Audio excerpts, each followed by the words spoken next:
Okay, so if you imagine being someone that was there in the time of Jesus, the more and more you heard his name, it would always be associated with two main things. Firstly, his claims. Everyone would be saying things like, did you hear this guy, what he says about himself, that he claims to be the Messiah, the Son of Man, the divine Son of God?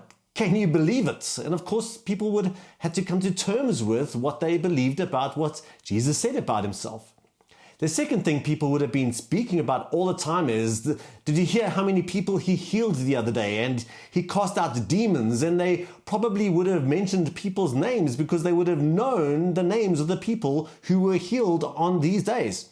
All this to say that healing was a massive part of Jesus' ministry. And as we've spoken about before here in these Equip modules, we as a church believe that we need to continue to trust Jesus for healing today, and we need to regularly pray for healing in our groups and in our church and just trust Jesus with the results. I know one of the things that maybe people struggle with in this area is, okay, but Jesus was physically present back then, and maybe because he isn't physically with us, maybe we shouldn't really expect him to heal like he did back then.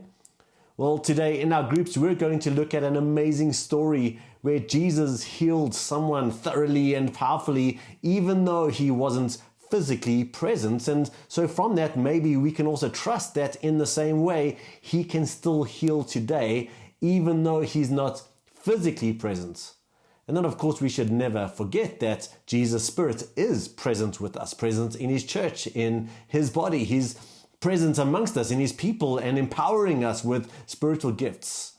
Now, I do believe that Scripture still leaves us with a confidence that the ministry of Jesus and healing is still for us today, and at the same time, we're not left with this kind of airtight formula, like if you say the following magic words, then you will see more healing. Rather, we're left with an invitation to faith and some mystery.